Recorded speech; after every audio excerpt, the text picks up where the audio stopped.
All right, let's not waste time with polite introductions or watered-down truths. Let's get straight to it. You may have aged, collected years, maybe even responsibilities, a career, relationships, but that doesn't mean you've grown. You might walk around in an adult's body, doing adult things. But if you haven't learned to regulate your emotions, if you still act before thinking, if your choices are driven by feelings instead of thought, you are not a man. You're a boy. Aged and masked, still lost in the chaos of boyhood. And that, right there, is dangerous. This isn't just about personal growth or a motivational buzzword. This is a warning. That child inside you, the one that throws fits when things don't go your way, the one that needs validation to feel seen, that child isn't innocent. He is your downfall in disguise, your failures, your setbacks, your regrets. They don't come from the world around you. They're born inside you, fueled by that immature voice that never learned how to wait, how to think, how to choose wisely when emotions roar. You see, Machiavelli understood this better than most. He wasn't romantic about leadership or self-mastery. He saw life as it was, a ruthless game of power, patience, and control. Emotion, in his world, was a tool, not a compass. Those who led with feelings were doomed to be led by them.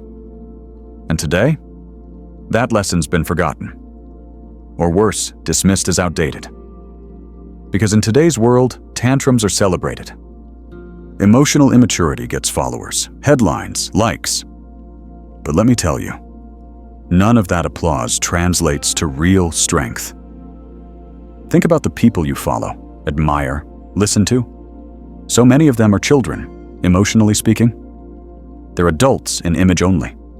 Fragile, easily offended, reactive, loud.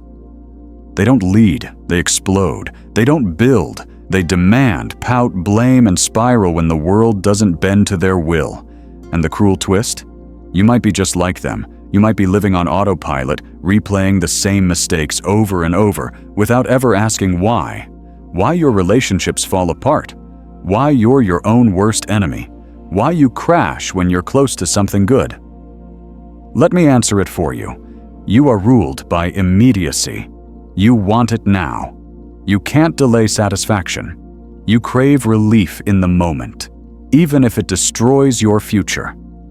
And the worst part is, you've convinced yourself that this is honesty, authenticity, being real.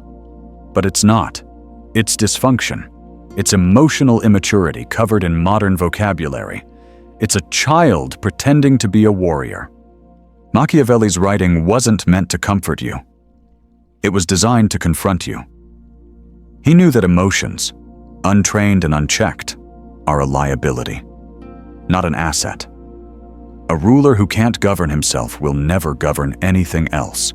You can dress him in suits, give him a corner office, slap a title on his name, but if his decisions are driven by fear, anger, insecurity, or pride, his collapse is guaranteed.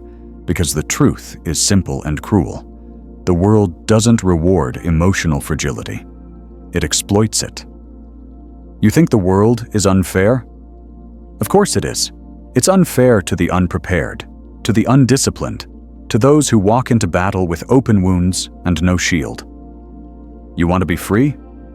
Then master yourself.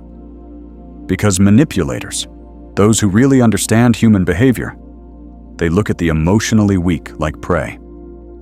They know exactly what to say, what silence to use, how to pull your strings without even touching you. And while you think you're in control, they're already 10 moves ahead. Machiavelli wrote about the fox and the lion. 2 strategies, 2 forces. The fox uses cunning. The lion, raw strength. But do you know what he never mentioned? Children. Because children don't strategize, they don't wait, they don't observe, they act on instinct, emotion, impulse, and that's why they fail. That's why they're easily led, distracted, controlled. A real leader waits. He stays quiet when others scream. He acts only when the time is right. And none of that is possible if you're still emotionally immature. Now here's where it gets darker. We live in a time where emotional immaturity is praised. It's spotlighted. We turn children into idols. We reward impulsive outbursts, reckless talk, drama, and emotional chaos. And then we wonder why the world feels like it's crumbling. We've built an entire culture that values noise over depth, reaction over thought, entertainment over strategy. And it's killing us, one childish outburst at a time. But let's bring this closer to home. How many times have you made a decision you knew was wrong, just because it felt good in the moment? How often have you said things you can't unsay, hurt people you love, thrown away opportunities, all because you couldn't pause, couldn't breathe, couldn't wait? That's not strength. That's weakness, and you know it. Deep down, you feel the weight of those moments. That sting of regret. That's the truth cutting through your justifications. Machiavelli wasn't heartless. He was clear. He understood that the sincere, the emotional, the honest, they don't win in a world that moves like this one. Winners adapt. Winners know how to delay gratification. Winners know how to sit in discomfort and still move with precision. And if you can't do that, if you're waiting for the world to hand you something just because you feel deeply, you'll be waiting forever. Let's get something straight. Emotional maturity isn't optional. It's essential. It's not about suppressing how you feel. It's about learning when to let your feelings speak and when to silence them. It's about writing names when you're insulted instead of shouting. It's about watching when you're disrespected instead of exploding. It's about choosing the time and place to act. Not out of revenge, but with purpose. That is control. That is power. And that power, it's yours, if you choose it. The first step? Let the child inside you die, not in hatred, not with shame, but with discipline, with clarity, with the strength to say, I'm done living like this. Real power begins the day you stop needing to prove anything. When you no longer need attention, validation, applause. When your actions speak louder than your words ever could. That's when people start paying attention. That's when you stop being led and start leading. But here's the twist. Most won't make it. Because to mature, you have to give something up. You have to let go of the need to be loved, admired, agreed with. You have to get comfortable being alone. And for the man-child, that's unbearable. He needs to be seen, heard, applauded. He lives through attention. Silence is his enemy. He fills every moment with noise, people, distractions, anything to avoid the stillness that would reveal who he really is. And here lies another truth. The man-child surrounds himself with flatterers, never critics. He's terrified of disagreement because it feels like rejection. He doesn't want truth. He wants comfort.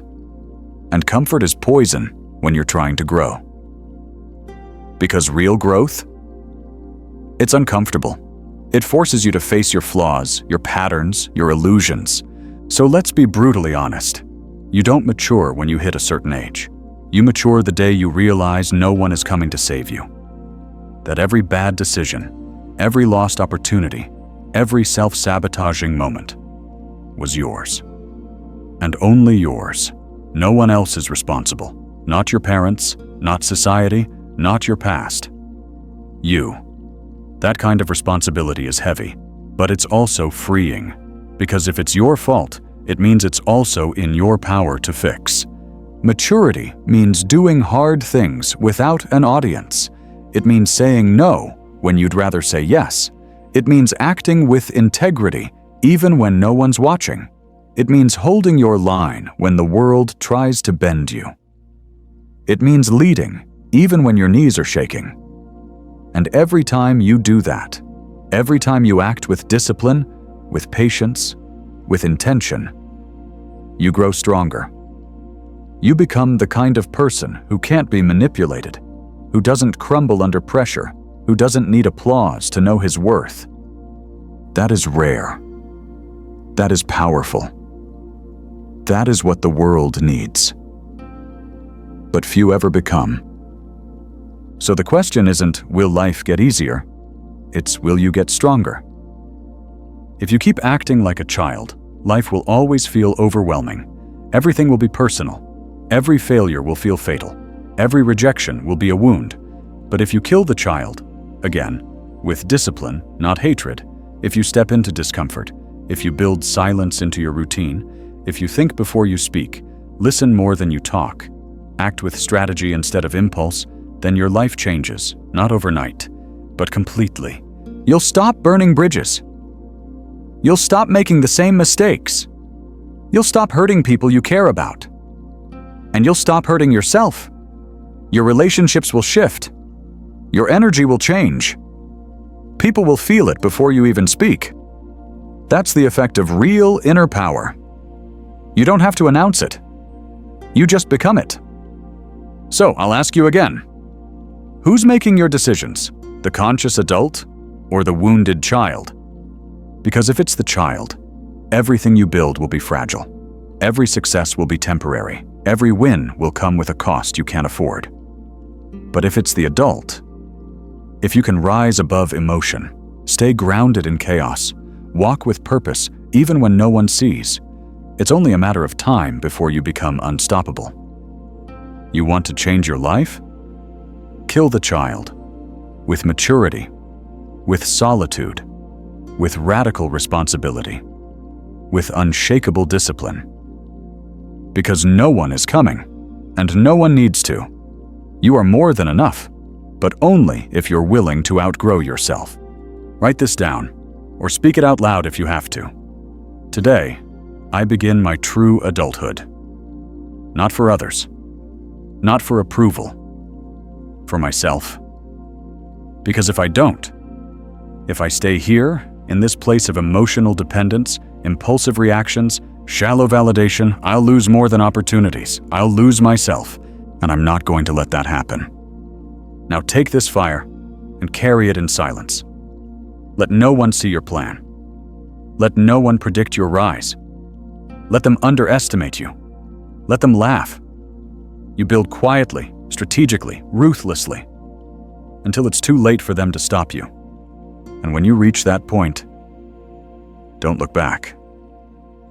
Because that child, the one you buried with honor and clarity, will thank you for finally setting him free.